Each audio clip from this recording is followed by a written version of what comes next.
বিশ্বজয়ী অণুজীব বিজ্ঞানী বাংলাদেশের সমীর সাহা।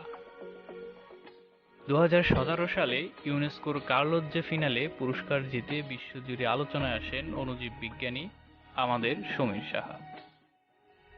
ব্যাকটেরিয়ার রোগ ছড়ানোর কৌশল নিয়েই মূলত তার গবেষণা। সঙ্গে পেয়েছেন Bill and Melinda, Chan Zuckerberg, বায়োহার্বের মতো দাতব্য প্রতিষ্ঠান। মেয়ে সেজুতি সাহাকে নিয়ে গড়ে তুলেছেন চাইল্ড হেলথ রিসার্চ ফাউন্ডেশন। এবার কোভিড-19 জিনোম সিকোয়েন্স করে আবারও আলোচনায় child health research foundation. Bangladesh এখন জানতে পারবে এদেশে ছড়ানো করোনাভাইরাসের উৎস, গতি ও প্রকৃতি। চীন বা ইউরোপের সাথে এদেশের ভাইরাসের চরিত্রগত কোনো পরিবর্তন হয়েছে কিনা সব প্রশ্নের উত্তর দিতে পারে জিনোম সিকোয়েন্সিং। তাই এবারের যুদ্ধটা এক ধাপ এগিয়ে থেকেই হবে। বিভিন্ন ব্যাকটেরিয়ার রোগ ছড়ানোর কৌশল নিয়ে গবেষণা করে ডক্টর সমীর কুমার বিশ্বব্যাপী আলোড়ন সৃষ্টি করেন। তার এই গবেষণার ফলে বিশেষ কিছু রোগের টিকা আবিষ্কারের পথ খুঁজে পেয়েছে বিজ্ঞানীরা। ব্যাকটেরিয়াজনিত রোগ নিউমোনিয়া ও মেনিনজাইটিস, যা মারাত্মক প্রভাব ফেলে শিশু স্বাস্থ্যে। হ্যামিফিলাস ইনফ্লুয়েঞ্জা, স্যালমোনেল্লা প্যারাটাইফির মতো জীবাণু নিয়ে তার গবেষণা চলছে।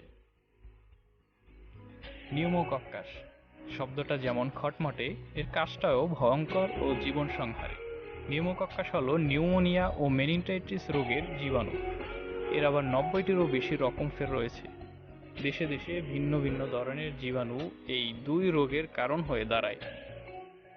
বাংলাদেশে কোন কোন ধরনের নিউমোকক্কাস নিউমোনিয়া ও মেনিনজাইটিসের কারণ তা 20 বছরের গবেষণায় ধরা পড়ল অণুবীক্ষণ যন্ত্রে। আর সেই গবেষণাগারটি ঢাকা শিশু হাসপাতালে। বাংলাদেশের অণুজীব বিজ্ঞানীরা জানান দিলেন যে বাংলাদেশে কোন কোন ধরনের নিউমোকক্কাস রয়েছে। বাংলাদেশে এই অণুজীব বিজ্ঞানীদের নেতৃত্বে ছিলেন সমীর কুমার সাহা। ঢাকা শিশু হাসপাতালের প্রধান ফটক পেরিয়ে হাসপাতাল অংশে ঢুকতেই হাতের ডানে পড়বে সমীর সাহার কর্মক্ষেত্র। তিনি এখানকার বাংলাদেশ ইনস্টিটিউট অব চাইল্ড হেলথের অণুজীব বিজ্ঞান বিভাগের অধ্যাপক এবং প্রধান। চাইল্ড হেলথ রিসার্চ ফাউন্ডেশনে তিনি নির্বাহী পরিচালক। গবেষণাগারে ঢুকতেই দেখা যাবে এক এক কক্ষে এক এক ধরনের কাজ চলছে। নিউমোনিয়া, মেনিনজাইটিস আর টাইফয়েডের জীবাণু নিয়ে মূলত কাজ করছেন সমীর সাহা। এসব রোগের জীবাণু শনাক্ত করে সেই জীবাণুর জন্য কেমন ভ্যাকসিন বা টিকা দরকার তা যেমন বলে দেওয়া যায়, তেমনি নতুন কোনো ভ্যাকসিন এলে তা আমাদের দেশের শিশুদের জন্য উপকারী কিনা তাও পরীক্ষা নিরীক্ষা করা হয় এই গবেষণাগারে। যে কাজ শূন্য থেকে শুরু হয়েছিল সে কাজ এখন মাঠকর্মী, বিজ্ঞানী ও চিকিৎসক সব মিলিয়ে 200 জন কাজ করছে। অণুজীব বিজ্ঞানী সমীর সাহার কয়েক দশক ধরে গবেষণা শিশুদের প্রাণসংহারী রোগের জীবাণু নিয়ে। সম্প্রতি দারুণ এক স্বীকৃতি পেয়েছেন এই বিজ্ঞানী। অণুজীব বিজ্ঞানীদের সবচেয়ে মর্যাদাপূর্ণ সংগঠন আমেরিকান সোসাইটি অব মাইক্রোবায়োলজি চলতি বছর পুরস্কারের জন্য নির্বাচিত করেছে সমীর সাহাকে। ক্লিনিক্যাল মাইক্রোবায়োলজি বিষয়ে গবেষণার জন্য এই পুরস্কার পেয়েছেন তিনি। 1978 সাল থেকে দেওয়া হচ্ছে এই পুরস্কার। তালিকায় চোখ বুলিয়ে দেখা গেল 29 বছরে পুরস্কার প্রাপ্তদের মধ্যে এই উপমহাদেশে তো বটেই, এশিয়ার কোনো দেশের বিজ্ঞানীরও নাম নেই। যুক্তরাষ্ট্র আর কানাডার বাইরে এই পুরস্কার আগে দেওয়া হয়নি। মাসখানেক আগে পুরস্কার প্রাপ্তির আনুষ্ঠানিক চিঠি পেয়েছেন বলে জানালেন তিনি। আগামী 3 জুন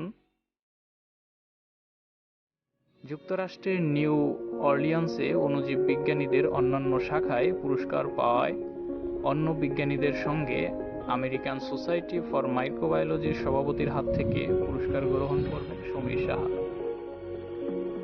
পুরস্কার হিসেবে কি পাচ্ছেন? অণুজীব বিজ্ঞানীদের জন্য এটা পৃথিবীর সবচেয়ে বড় স্বীকৃতি। বিজয়ীদের লরিয়েট সম্বোধন করা হয়। পুরস্কার দেওয়ার আগে পৃথিবীর বিখ্যাত অণুজীব বিজ্ঞানীরা উপস্থিত থাকবেন। পুরস্কার হিসেবে বিজয়ী বিজ্ঞানীরা পাবেন পদক এবং নিজেদের কাজ সম্পর্কে 1 ঘন্টার একটি উপস্থাপনা দেওয়ার সুযোগ। আমেরিকান সোসাইটি অব মাইক্রোবায়োলজির ওয়েবসাইট থেকে জানা গেল, এই পুরস্কারের জন্য মনোনীত বিজ্ঞানীদের শেষ 3 বছরের কাজ বিবেচনায় নেওয়া হয়। মানে হলো, অণুজীব বিজ্ঞানে বিজ্ঞানীর দীর্ঘমেয়াদী গবেষণা কাজকে মূল্যায়ন করে পুরস্কারের জন্য নির্বাচিত করা হয়।